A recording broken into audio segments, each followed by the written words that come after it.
It's always nice to start a stream and hit the wrong button. Ah, off like a herd of thunder and turtles on this one. Tonight, or this week's thought-provoking questions. What is the airspeed velocity in an unladen swallow? I don't care. How do you get a good hangover? You get drunk the night before. You guys are funny. Not really. The answer is always 42.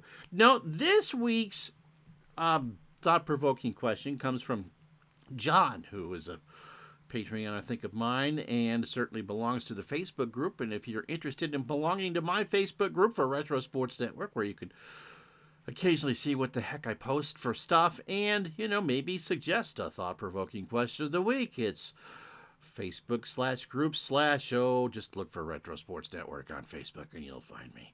All right, so John, his preamble is, in baseball, teams like the running Redbirds run, talking about the Cardinals, or the Jim Leyland Pirates always like to move the runners, Jay Bell bunting in the first inning, or in football, Bill Parcells might play smart, trusting his defense, putting it away with 4 minutes left while down by 4, or the Bengals even running a draw play during a 2-minute offense when playing from behind, or using the middle of the field a la Boomer Esiason because the defense gives it to you.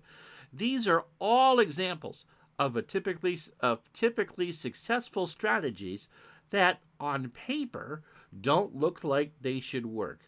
Do you find that using real-life strategies are indeed just as successful, or do you always feel compelled to do it differently? Okay, so we're going to answer this in a couple different ways. He is going to go, and I don't really know who he's talking about here, but other people in the community. For example, a certain streamer or two always checks the strategy rule, but hardly ever utilizes it. Okay, they just don't seem to like to steal bases, so why bother rolling the strategy dice? I don't know. And another certain streamer or two almost always goes for it on 4th down late in the game when they really don't need to, okay? He distinctly remembers when playing strat football, taking the 3 field goal, even though my gut says go for it, getting the ball back and settling for another field goal, and then getting the ball back again in winning the game with a walk-off field goal. Okay, so we're going to approach this question, John, a couple different ways. One is real life, and one is in gaming, because as much as we want our games to be as realistic and plausible as possible, it doesn't always go that way, especially when you're dealing with certain game, card and dice engines aren't as flexible as computer game engines and what's programmed into them. So let's talk about textbook strategy in real life. It has been a monkey see, monkey do world for a while with that.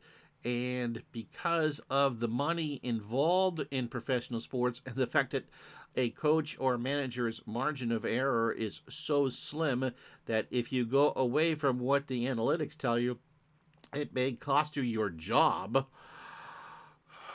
that we kind of have a more homogenous offenses and defenses and all for sports, such as bullpen usage in baseball, the amount of threes taken in basketball, the old neutral zone trap in hockey, and the West Coast offense pretty much being universal to some extent in football. So do I find that using real-life strategies are just as successful, or do I personally feel compelled to do it differently? I think it depends. If you go back to, in real life, we're talking about, for the beginning part of this, Terry Francona in 2016 with the Cleveland Indians in their World Series run, he used Andrew Miller in a high-leverage situation in the 6th inning, his best pitcher, to get him out of games.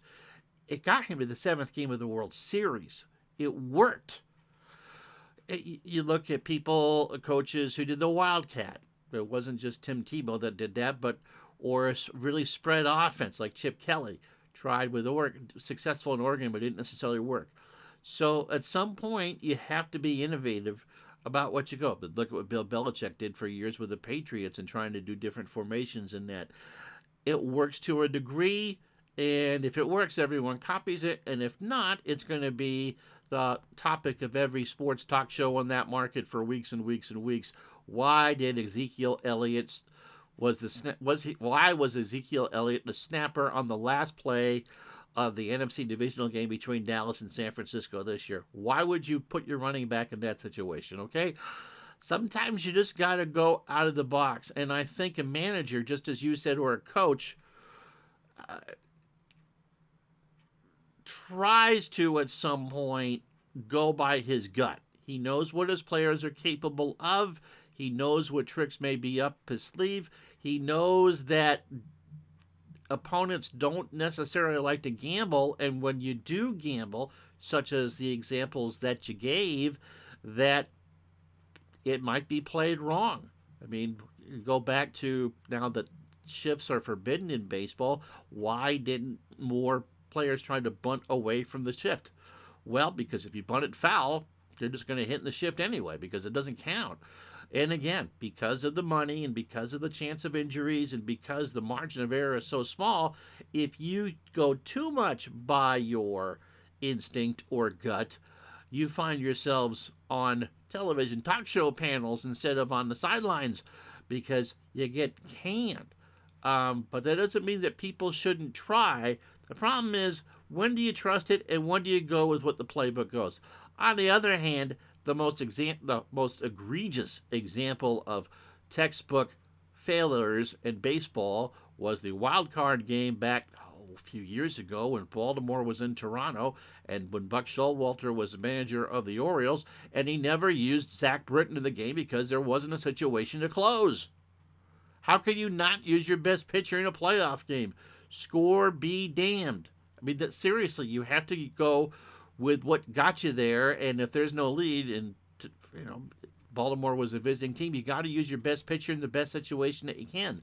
You certainly couldn't do what Terry Francona did in 2016 during the course of a regular season. You'd burn a pitcher out, but it was a throwback to the days of firemen as opposed to closers, where you might get 7, 8, 9 outs from your number one guy to win you a ball game. You couldn't use him the next day, or maybe for one or two batters, but roles weren't strictly defined. Remember, basketball wasn't necessarily a three-point shooting fest until someone found success shooting for a high percentage from there, and lanes got so clogged because of the physical size of NBA players that no, it's easier just to take the shot outside than taking it inside.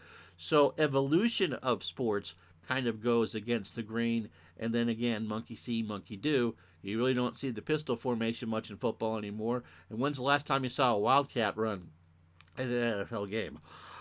Having said that, again, I think for a coach, you really need to be comfortable with what your players can and cannot do. I mean, look at what happened, the play that Trevor Lawrence and the Jaguars ran out of the full house backfield in their comeback against the Chargers a couple of weeks ago on 4th and short. Now, all Lawrence had to do was pretty much reach over to get the first down. They played like they were going to run up the middle. They gave it to the wingback, and the wingback scampered around for first down and more change.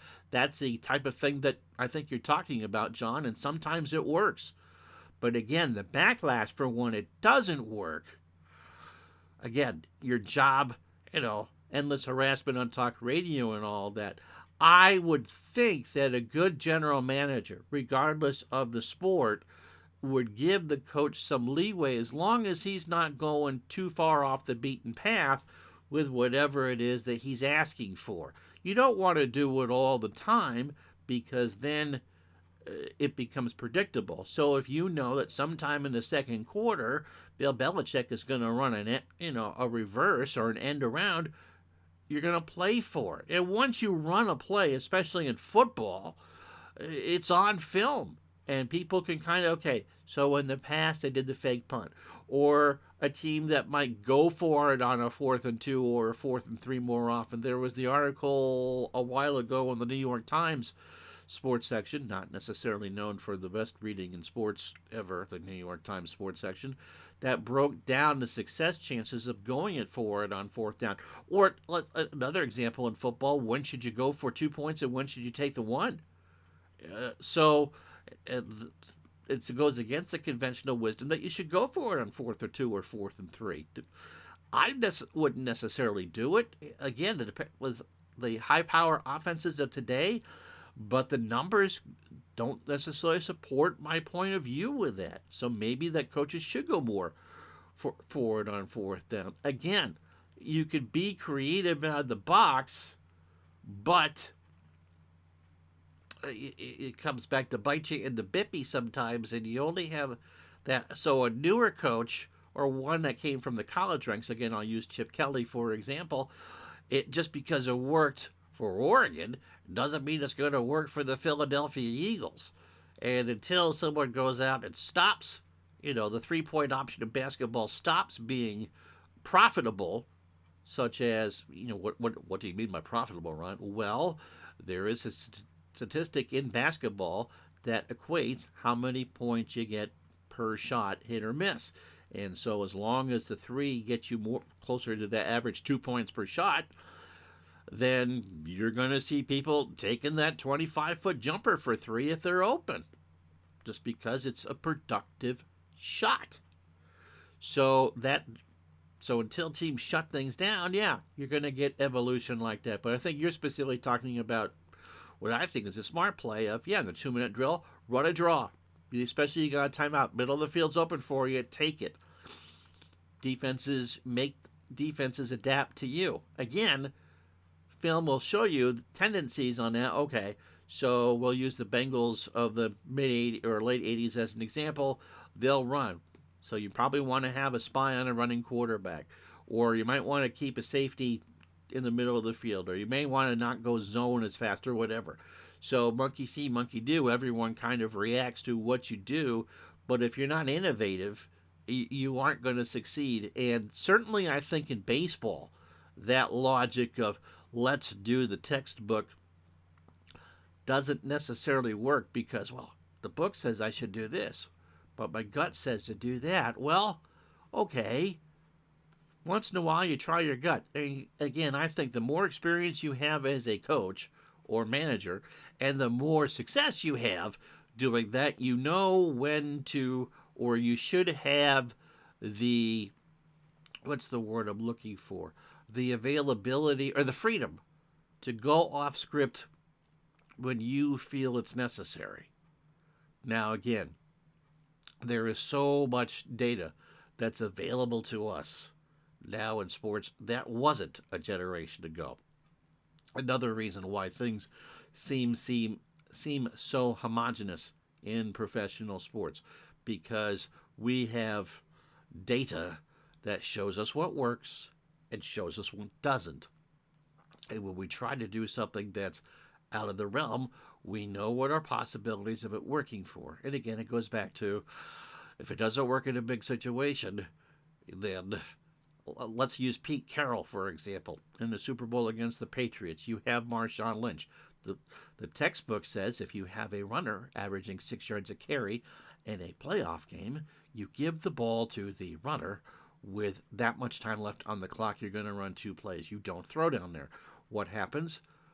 A pass is intercepted, and the Patriots win the Super Bowl. I mean, that's worst case scenario, but Pete Carroll knows what his team was, and his offensive coordinator at the time knew what the chances were and figured the Patriots were probably going to play for the run.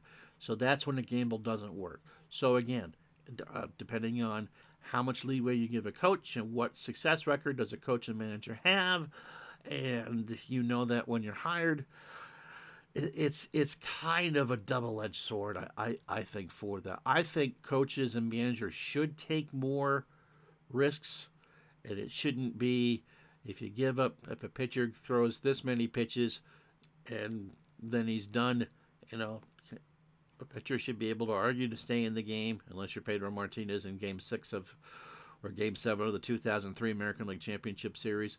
That's what your coach or manager is supposed to be able to figure out. If there's something left in the tank, do it.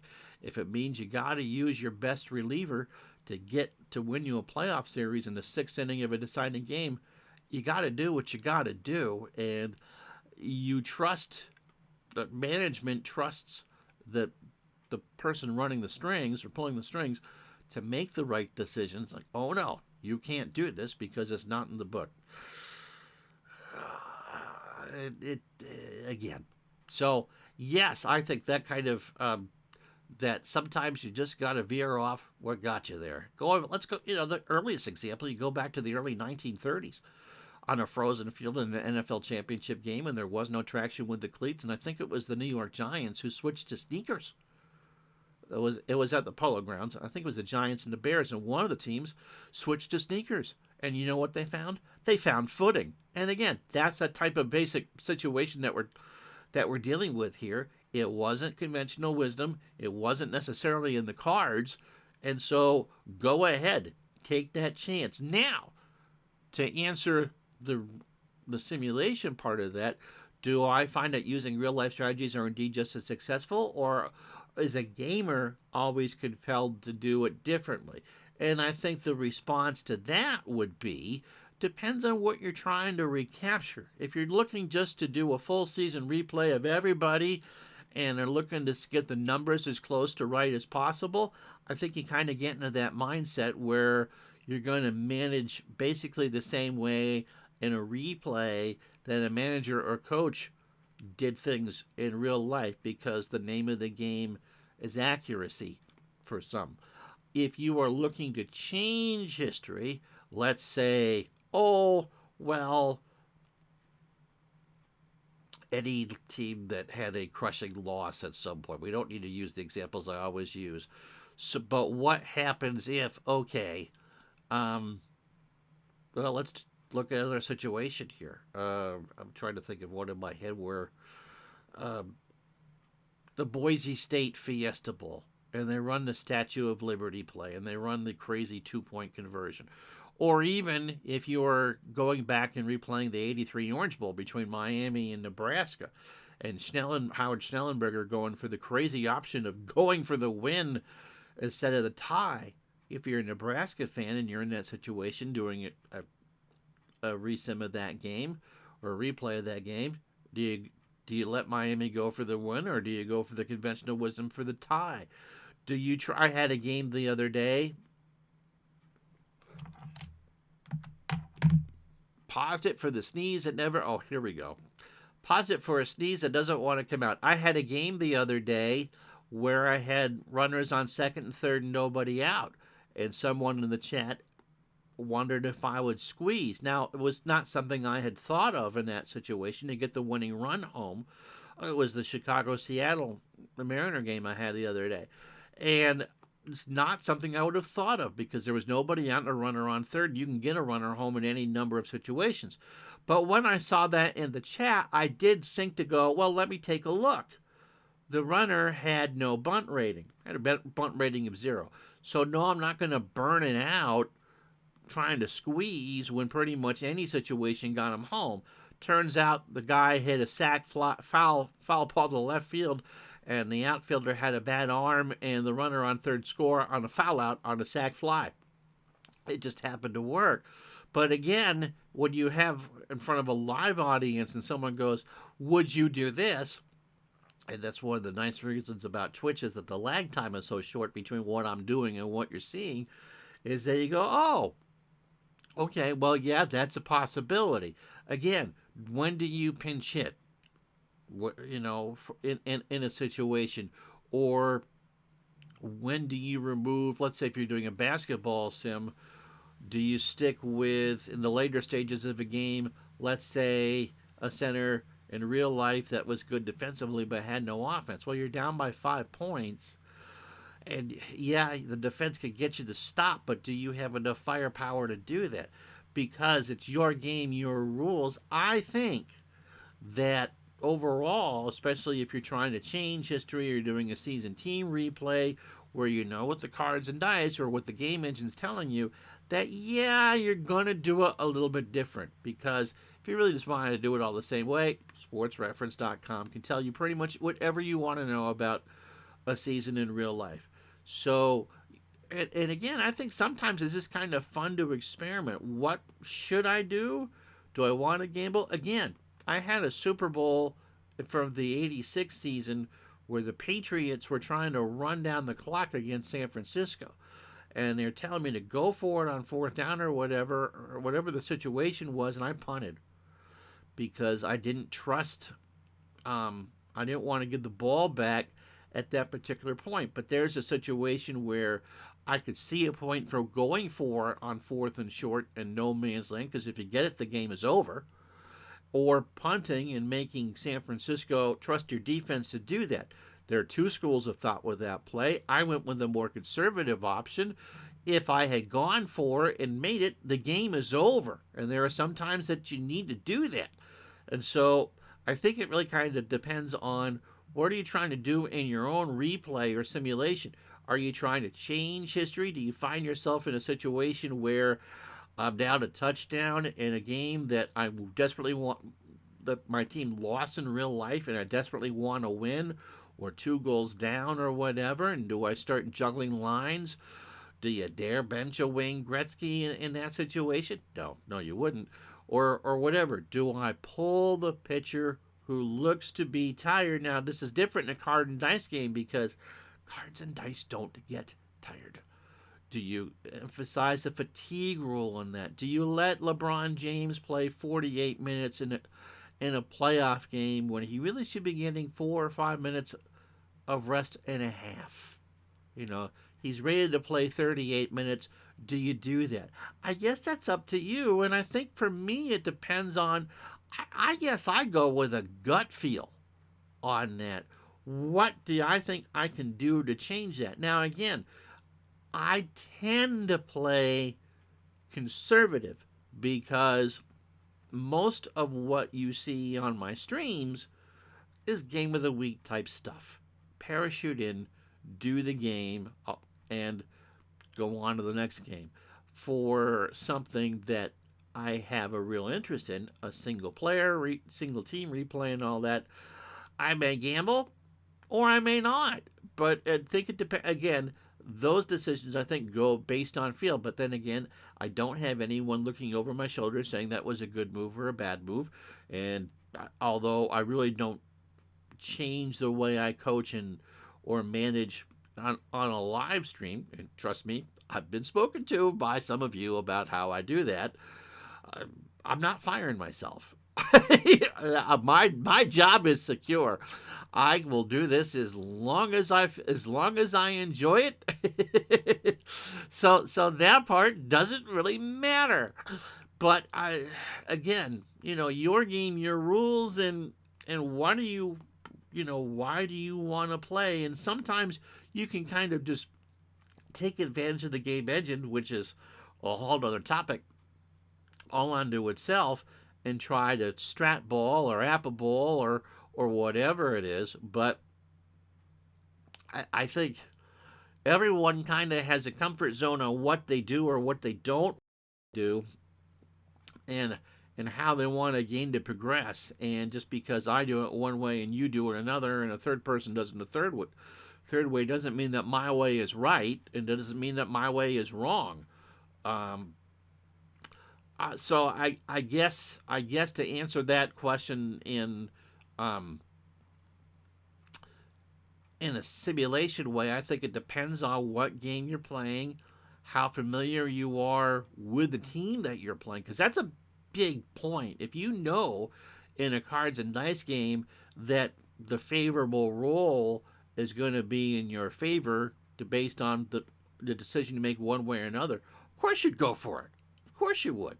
So it's a very good question, John, and I hope I've answered it. And again, for whatever, I honestly don't know who these streamers are that you're talking about, and I don't need to know. Or if you want to private message me, you can. But I don't need to put that out in public. But again, just as David and I say, your game, your rules, play it the way you want. There really is, unless you're in a tournament sponsored by the game designer, there is no wrong way to play. And if we all did things the same way, I think it would get kind of boring after a while. But again, not everyone's going to, especially those of us that stream, not everyone's going to agree with the decisions that you make. And sometimes you just got to brush it off and say, hey, play it yourself. So, all right. Oh, one more thing. Got a question for you if you made it this far in the video. I'm kind of betwixt in between what I want to do with a My Pro Golf life. Do I want to stay with me playing as with the all-time greats 136, because you're not going to see anyone else. The whole point is me playing against the field. Or do you want a reboot of that series with me playing against a certain decade set? So it would be the same field as 73 every week, but more of, again, one of the decade sets in All-Star Golf, because I do like the game and I do want to restart that.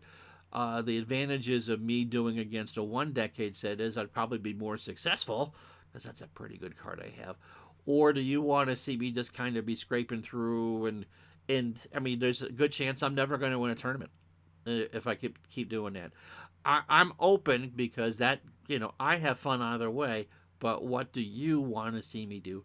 All right, and also if you have a thought-provoking question that as a real-life sports or sports sims and replays, although real-life sports is something like what John asked for, both is there, because I really don't want to do 20-25 minutes on something that Dave and I could talk about on the show. Leave it in the comments or get a hold of me somehow. All right, thank you very much. I'm Ron. Have a good time, everybody.